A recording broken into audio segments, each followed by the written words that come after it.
I'll start. So it's been a year, actually, at this show that Energon was really launching. You know, the power of nostalgia, we talked about it last year, and the books have done gangbusters. So for any of you, can you just talk about the response and the community and what's being built in terms of just fans showing up? I mean, I don't know. For me, this was, you know, stuff that I absolutely loved as a kid. You know, loved G.I. Joe, loved Transformers, and to have the opportunity to, you know, play with the toys in a different way and you know, add our own like flavor to them and do cool stuff with them was really exciting. But yeah, obviously, I really could not have anticipated the response. To see that, you know, everybody's excited about the same stuff that we're all excited about. You know, to have Daniel fucking killing it on Transformers nonstop, and you know, Josh doing fine.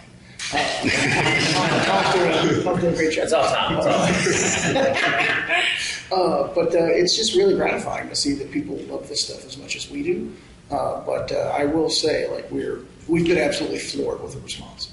Yeah, it's been awesome to see the difference between the two sides of like people who are hardcore fans of it coming up and just being like, "Oh, thank you, we love it," and then people coming up who are like, "I was never into any of this, and now I'm hardcore into it, and I'm buying the toys, I'm buying all the comics." Like, that's been really fun to watch. People are like, "Yes, we want both of that." So it's been surreal at times. Like, I did not anticipate this level of response at all, but it's been really great and rewarding.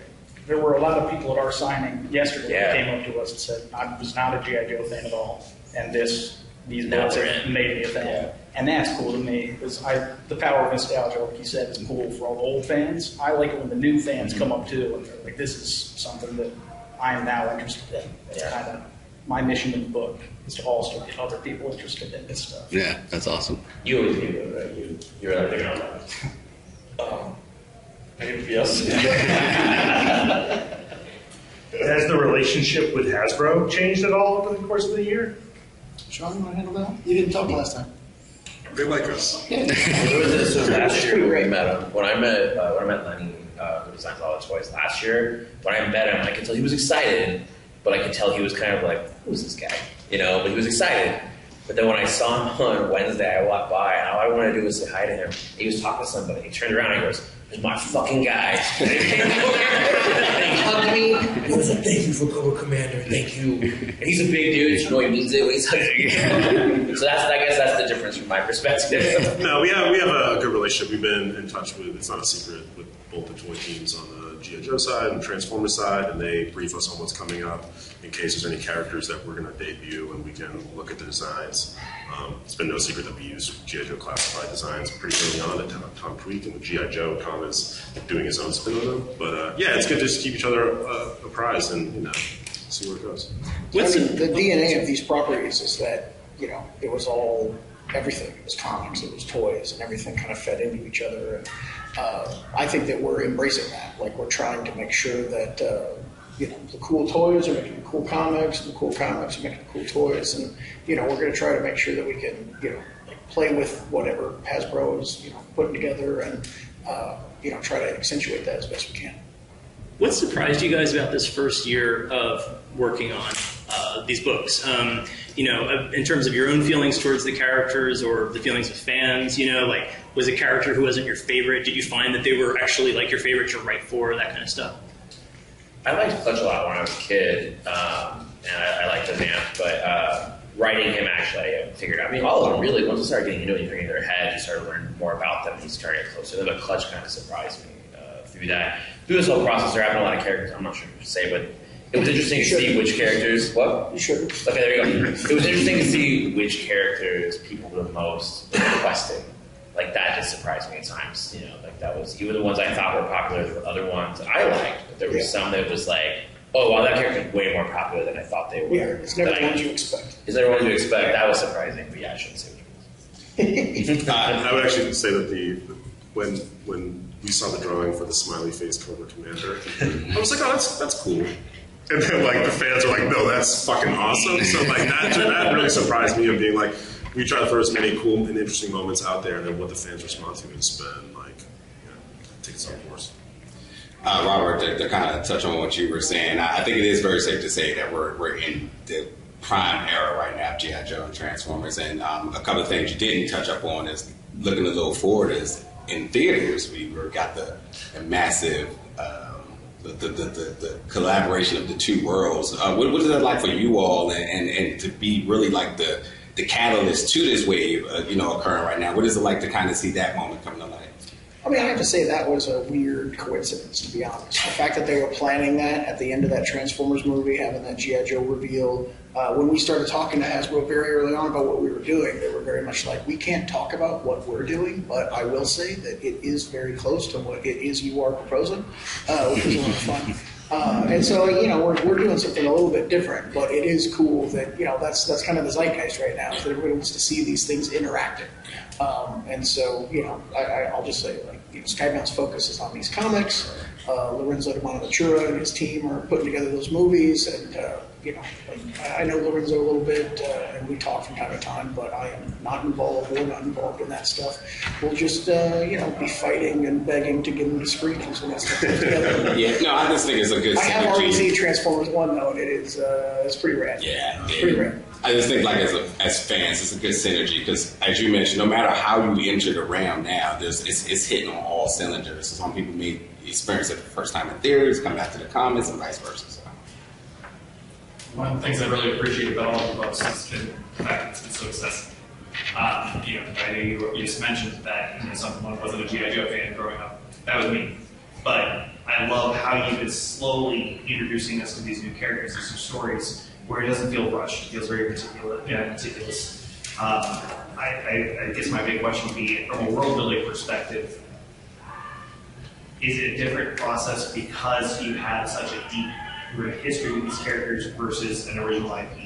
Like, how are you taking to building out your plan for these characters? I mean, it's not like I don't know. I enjoy building out new stuff. That's why I'm focusing on Void Rivals as opposed to doing something else that's within the stuff, because I just like creating new things and going into new places. But in the pandemic, we were all like spending a lot of time looking at walls and being sad, and I had kids to take care of. My kids were teenagers, and they were looking at walls and being sad, and there's nothing I could do, so I was like, I guess I'll join them. But I was just looking for something that would be a little bit different, a little bit like something fun, Transformers and G.I. Joe are like a huge part of my life. I've talked a lot about how Transformers the movie has kind of inspired every single thing I've ever done. Like, if you look at the way that Walking Dead and Invincible focus on crazy reveals and shocking deaths, I'm chasing that feeling I had as a kid sitting in that movie theater going, he's dead? How does that what happened? That doesn't make any sense to me. That numb feeling that you get when you're just completely blown away by something that you're seeing. And so, in the pandemic, I was like, I want to do something exciting. I want to do something that's different. And I heard that these licenses were coming up available, and I just kind of dove in head first, and I was like, okay, and it really excited me. I love these characters. I think that there's tremendous potential in these characters, and I think that having a cohesive universe akin to the Marvel universe and the DC universe that these characters populate is something that really excited me as a fan. And anytime the fan in me is louder and more excited than the creator or writer in me, I feel like we're in a really good place. And so as we got into it, I got more and more excited about it. It just seemed like the right thing to do. Have a follow-up on that. So I have a follow-up. You guys have to fight. Well, I was saying earlier we should not fight for the questions. If we could, going back to the question on the Marvel Universe, one of the big challenges that MCU, for example, especially in the more recent phase, is having fans remain engaged in that world when there's so many different properties, right? There's TV shows, there's movies, there's different things. They missed a one-shot comic, and so now they don't know what's going on with Loki, or whatever, right? What's your approach when it comes to the Energon Universe, especially going forward as G.I. Joe is coming out, the other properties coming out, to try and maintain that cohesion while still allowing space for those different properties to, there might be folks who are like really into Transformers and Void Rivals, but maybe G.I. Joe still isn't their thing, and that's okay. But like, how do you maintain that sense of like, okay, they still know what's happening in the broader world, but they can still do it. I mean, it's all about keeping it simple, and it's all about making sure that all of the connections are additive and are not dependent. So if you're just reading Daniel's Transformers book, you're getting a complete experience, and there's no point in that series where you're thinking to yourself, there's a hole in the narrative and I need to go elsewhere to fill it. Right. And that's the same with all the G.I. Joe books leading up to this G.I. Joe series that we're launching, and it's the same with Void Rivals. But if you're reading all of these books, you're getting a cohesive universe that has a lot of crossover, and when you're reading Duke, you're like, oh yeah, I saw that scene in Transformers, that's really cool. If you're just reading Transformers and you don't want to find out about that guy whose buddy got killed in that cool Starscream scene, like, you're good. You still can completely experience that thing. We announced that in Void Rivals 13, Pythona and the Royal Guard are showing up. And so that's the first time that I'm getting to play in the G.I. Joe side of things. But in writing that issue and preparing that, I made sure that everything that was established in Cobra Commander was repeated and put in the forefront for those readers. One, because I know that there's people that have read Cobra Commander 6-7 months ago, maybe they don't remember all the details. But two, I want anyone who hasn't read Cobra Commander not to feel like they have to go back and check that out to continue reading Void Rivals. So just taking that extra time to make sure that everything is accessible as possible, just really makes things work better. And we're still woven. It's still this huge universe where everything kind of plays off of each other, but you need to make sure that every piece is strong enough to stand on its own. For the hold on. So to kind of follow up on the world building statement he made, the question he had was world building.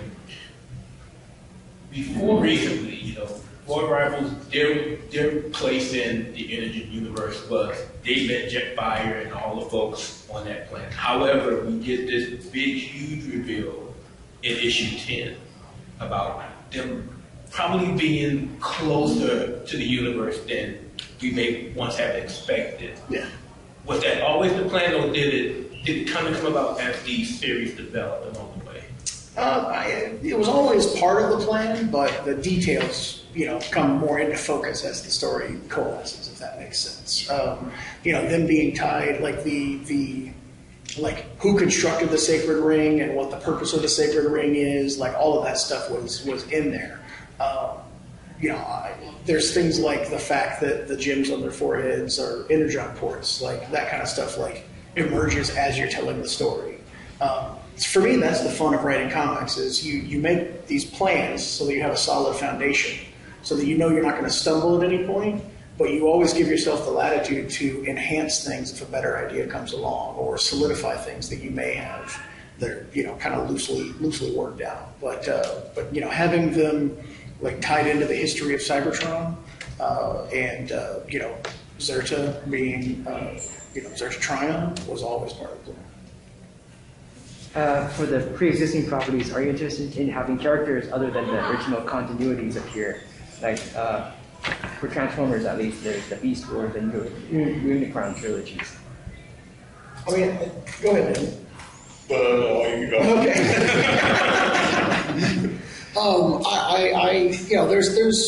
I've talked about how I want to see Bulkhead at some point. He's not from the original Transformers cartoon. There's certainly elements from all aspects of Transformers and G.I. Joe that we'll be getting into, but without revealing too much, we got to save something for year 5, year 6. We want to be able to have places to go and new aspects of this universe to explore.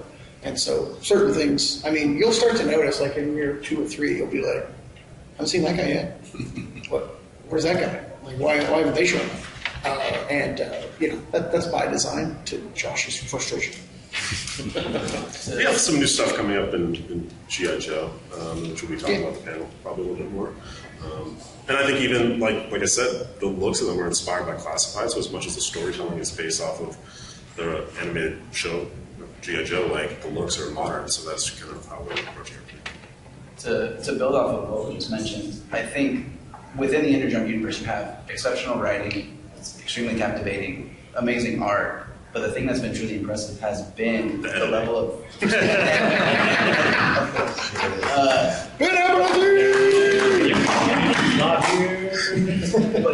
what's truly been impressive has been the amount of restraint that's been used within all of these. That's where the editor comes into play. Is there what in play?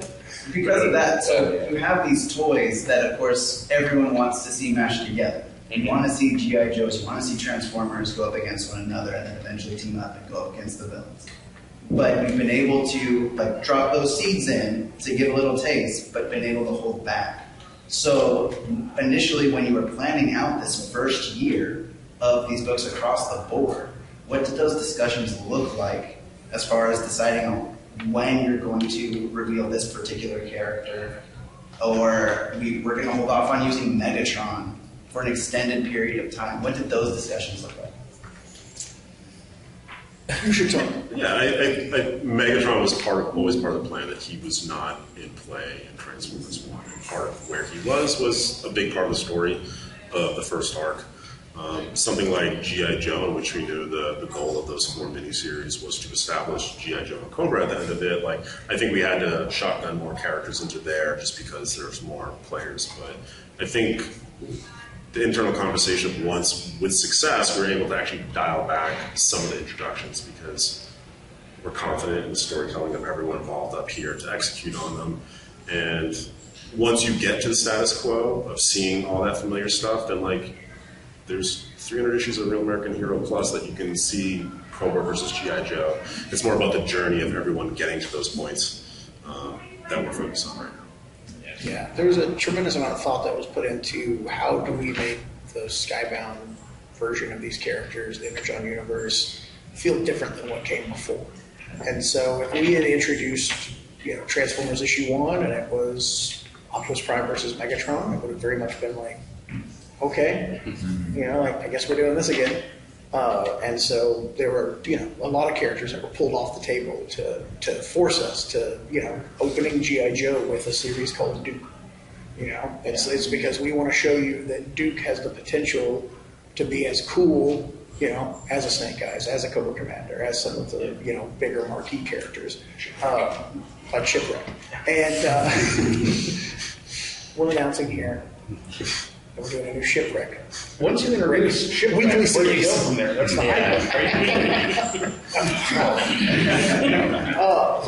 the weekly Shipwreck. 52 issues a year. I want it. I think sales would be a Shipwreck at that point. Duke number one had in the original script that had Firefly and Scrap Iron in it. But they were. I can talk about this. No, you can't. But they were in the background. That's why I haven't spoken yet. Let me explain. Please let me explain. But to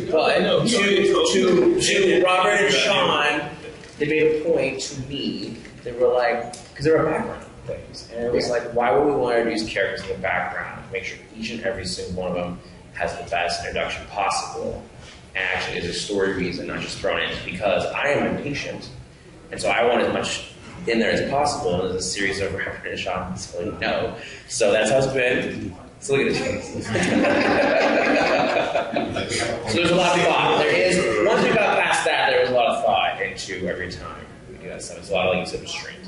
It saves me drawing a lot of crowd shots. Yeah. I was thinking of Tom at the time. Yeah, thank you very much. So where does most of the pushback come from? Does it come from Robert and Sean, or does it come from Hasbro? All right, this is ended. This is over. I wouldn't call it pushback. It's from Robert and Sean. It was a conversation. No, it was a conversation. It's a conversation. But again, I'm always pumped, and I want all of it. And then they're like, we do. I always feel like I want to hurt you all the time, And they're very much like, it's okay, slow down, let's do this right. So they're doing the right thing. We could see how sad you were last year, Josh. All of us wanted to know who's coming, and we're sitting right there at that table.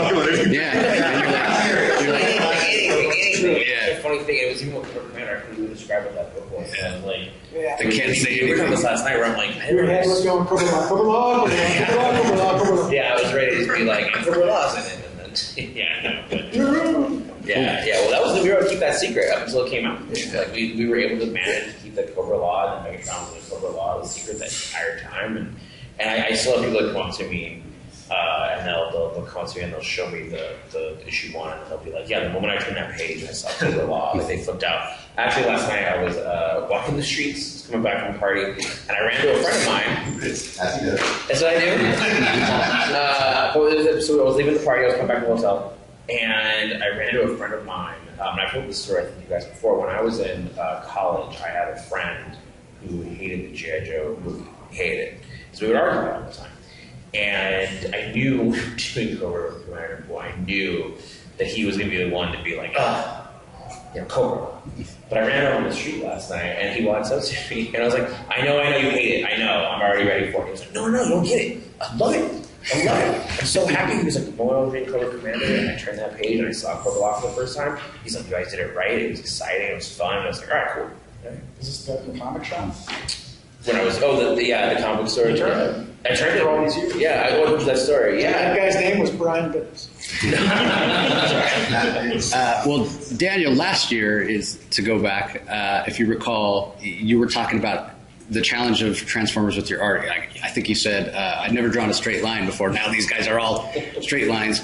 So, how's the journey been for you? Because one of the things that has impressed me so much about what you're doing, and again, we talked about it, the whole thing with the footprints where I live, where I come from, I don't leave footprints. There's been so much emotion, even with these, robotic metallic characters.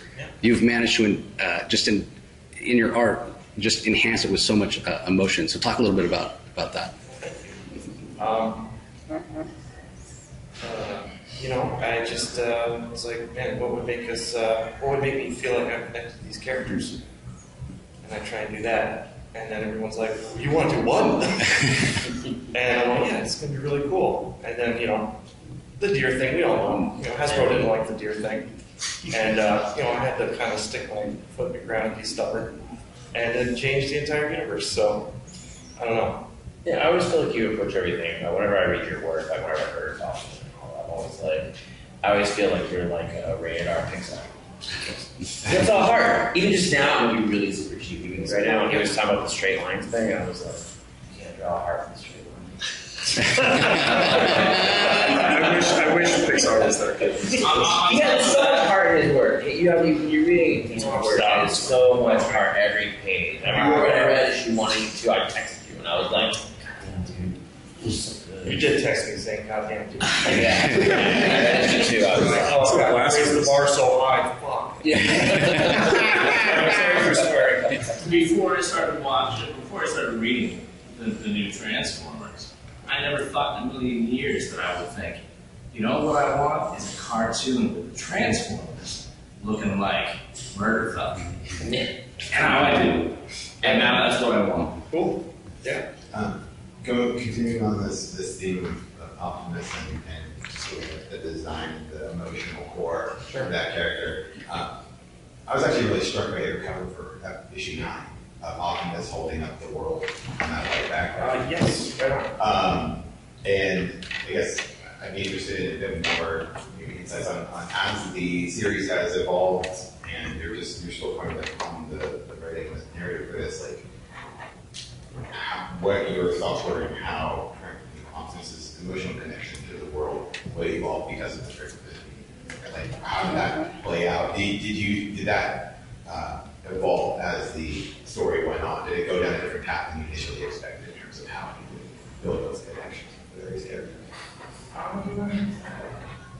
It's hard to answer in hindsight because I was so kind of in the weeds in the moment and like figuring out like how to make something like special and then like also like kind of like make sure everybody's like on board with kind of my vision and trying to navigate that. So it was like kind of me flying and seeing my pants a little bit and just rolling with it and trying to make something cool. So I was just trying really hard. Oh, you succeeded. Thank you. I want to add, this is an artist secret. drawing the planet Earth is really hard to do. And Daniel's one of the best drawers of the planet Earth. He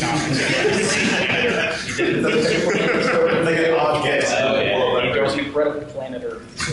So, good job. My art rep said I just make it's like Optimus Prime. It's like a robot version of Superman. Yeah. Which I didn't mean to do, but exactly what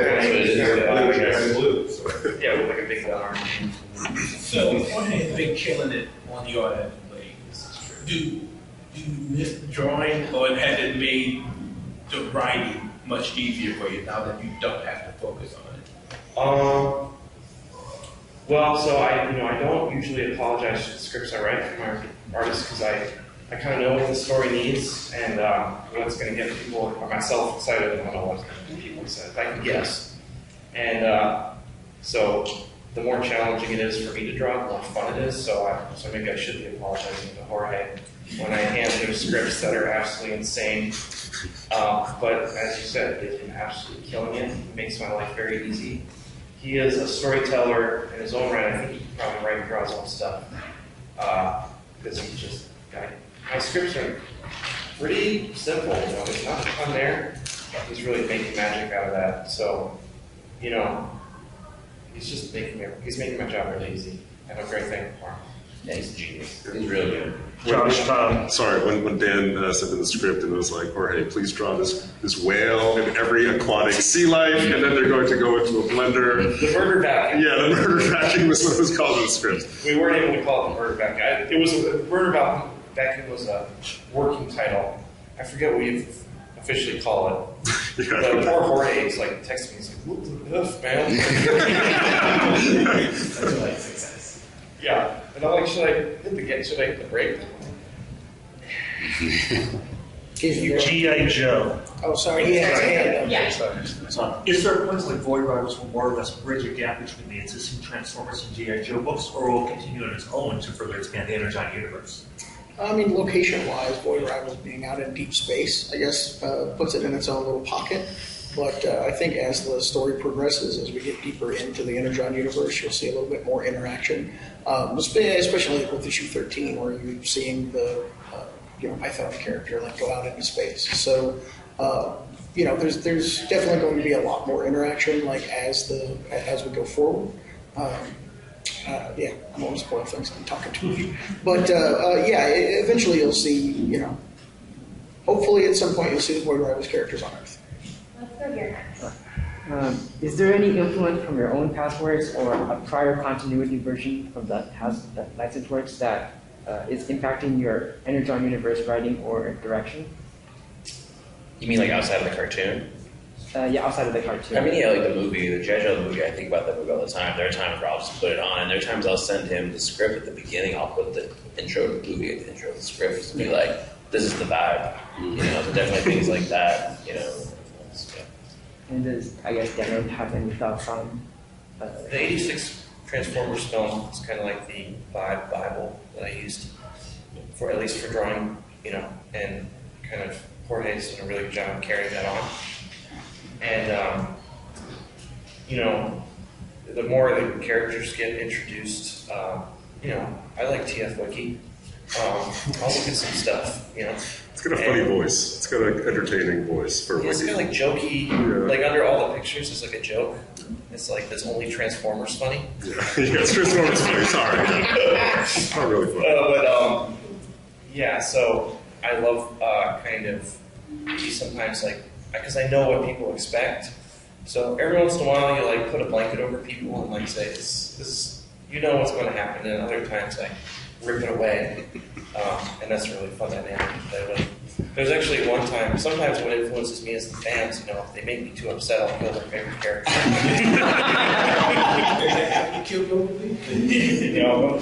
No one's favorite. I got too much flack for calling Frenzy Rumble. I guess the cartoon got his name wrong, whatever, but I don't care. And it was the talk of the internet when we were revealing all the Decepticons day by day. And my entire internet presence got blown up by these crazy nerds that were like, you got the name wrong. And I was like, well, when he shows up, he's going to die. And he did. We're a little less than an hour from the panel this year. Any nods or weak wings about those big secret reveals? Oh yeah. I'm just kidding. No. Anytime I What's the vibes? What's the vibes? What's the vibes? I want to keep my job, so no. Wait, is there an actual big reveal? Yeah, I mean, listen, we're going to be showing off a lot of upcoming variants, especially on the G.I. Joe side, which we've only shown the main cover, and there's some pretty phenomenal artists that we've lined up. We'll be able to talk a lot about this couple of new characters in the G.I. Joe cover that I think we're talking about, or if not, please don't talk about. Or continue reading some of our existing series, but no, I don't know. I'm sure we'll like. There's some really, really exciting stuff happening in Transformers Arc 3. Yeah. Where I can't tell you anything. Is that cover out yet? Yeah, I think for the Starscream stuff. A little deeper. Yeah. Like secret cover stuff, but that's down the line. Yeah. Can I talk about Starscream or no? Yeah. We'll save it for the panel. Oh, okay. Yeah. No, but I would actually say I don't. I'm qualified to talk about it. No. Well, no, we have a consultant on the Hasbro side. He doesn't work for Hasbro, but he sort of just knows everything. And Dan added some touches to like Starscream's origin. I think probably from exploring TF Wiki, and our consultant was like, "Oh, cool, that's a nice touch to all the real fans that know Starscream's name." So like, there's plumbing stuff from the past, but also like doing it in a new way. And the Starscream stuff is really awesome. So he's definitely the character to watch over the next couple arcs for sure. So with G.I. Joe #1, you planning that out, how much collaboration have you done with Kelly and with Dan with their stories? Oh, so with them, I message with Dan every once in a while on Duke Zooms, and then Kelly and I email fairly frequently. And so maybe about, I think it was like November, October last year, I did a Zoom with them and walked them through what I was doing, and we talked through what they were doing. And I basically was like, well, I knew what we were doing with the G.I. Joe series, and so with them, I don't want to dictate to them what to do. I want to be their story. And what was great was actually Kelly came to that. Kelly was like a huge G.I. Joe fan and loved Scarlet. So when she came to that meeting, she was like, I have a huge plan, all this stuff she wanted to do. And I was like, this is all amazing, but I need to do this at the end. Like it was that level of that. And the same with Dan and just, messaging with Dan and talking with them through. That's what. Yeah, that was the thing when I spoke with Kelly. She reminded me about my conversation with you about doing all the stuff that she wanted to do and all these characters that she wanted to. She'd been thinking about it for a while. Yeah, it was not. She was thinking about it before she got the job. Yeah. I think we had to remove more characters from Kelly's outline than Josh's. And she did. She said that I had everybody, and you're like, Kelly, you can. Yeah. I'll respect a slice and dice, but not essential characters at this moment in the universe. But we just talked a bit. And I kind of related to them where things were going and what I needed from those books. So just talk about that. For Sean and Robert, I'm curious, there's pretty frequent discussion and discourse around younger fans getting into comics, like how you bring folks into this new generation. Have you considered, like, what were the considerations that are being taken in terms of maybe structuring the story, the pacing, those exciting nuggets and breadcrumbs that are in the story to try and bring in the younger demographic that is used to, maybe more immediate, like iPad generation, more like kind of like faster, like read the narrative now kind of feeling. Like, is that a consideration at all, or are you maybe just focused on like let's just build it the way that we want to build it, and like if we build it, then they will come. I mean, content-wise, I think that we're like right on the edge. Like we keep things like fairly accessible, but there are moments where we kind of veer into territory that's a little bit exciting, which I think is like where you need to be. So it's obviously important to do material that can attract a younger audience, and I think the best way that you can attract a younger audience is to make it cool and engaging, so they want to seek it out. Do something that's like big and loud, so that they're hearing about it and they're like, I want to know what's going on here. I think that if you're just trying to cater them to or I think are we all 40ish? He just turned 30. I turned 30 a week ago. This guy's 22. Anyway, none of us are kids. Tom's not legally allowed to read our books. So. Yeah. We don't know what the kids want. So really all we can do is do stuff that we think is really cool, and hopefully it will, through osmosis, like reach a different audience that's like, wait a minute, I'm hearing a lot of stuff about this. Like, I want to check that out. And that's something that we've experienced with Invincible and other things. And so I think that's really Invincible was a lot more. I feel like Invincible was way more violent, and I think that had to draw, it's like, oh, I shouldn't be reading this, but I want to. It's very popular with teens. I know it's not like a good sample demographic or whatever, but like I've never had this many kids show up to get my books. That's really cool. Like 8 to 10-ish, 8 to 13, like they're jazzed. Yeah, that's what we're talking about. Like in like what if there was any consideration to that, or you're just building something and it's getting their attention. Yeah, I was reading Lobo at 13. So, those are the kids we're looking for. No, but we hear from retailers too of just the foot traffic. They're actually getting more fans for the Energon Universe on Saturdays and Sundays, which are more family days. They're coming in, they're moving toys, so it's beneficial of they're actually, excited about Transformers and G.I. Joe in general, and stores that love being in there. I'm curious to piggyback on that. In solidarity of the strike last year, and I know that was a really big year for going back to the artists. So what have you kind of noticed with the trends this year now on that note? It's still too early. I mean, what's been great for us is that sales have remained rock solid, incredibly consistent, barely any sales drop between issues. They found their levels. Scarlet 3, Industrial 3 are selling what the height, basically Duke Cobra Commander 5 and Duke 5. So it's incredible. I've never seen anything like it in my time. And even Transformers has climbed issue 7 and 8. People are still coming on board. We still had reprints selling when the collections were out because collectors like the covers that we're doing. You might have some news about that at the panel. That's fun. But we're still selling reprints of comics that were published a year ago, which is just insane. It's not artificial. I just want to be, we wish, some companies practice that. What printing is issue 1 of Transformers on now? We will be announcing 8 soon. Yeah. I have so many friggin' Transformers comics. That's my comps. This is going to be the last one. Sorry, guys. Daniel, you mentioned that Jorge's been making your life easy now in Transformers with art. How has him taking over affected your storytelling? Has there been anything that he's done that's made you make a decision, narrative-wise? So I'm writing pretty far, not crazy far ahead of Jorge, but far enough that a lot of decisions have already kind of really been set in stone by the time I'm seeing his art. But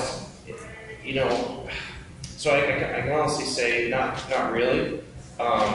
But when I see his art, it makes me excited to tackle the problem solving that is required when working on books like Transformers, where it's really rewarding, it's really fun. But then, it's like any creative process, you get frustrated. This is bullshit. Sorry. And when I see Jorge's art, there's a reason. This is really cool. I think you also write scripts for Jorge the same way you write it for yourself. It's not panel breakdowns. There's action and dialogue, but allows Jorge to kind of inflect his own storytelling on what Dan is aiming for. Yeah, it's pretty hard. So, I don't know. All I can do is sing Jorge's praises and wish that he was sitting next to me.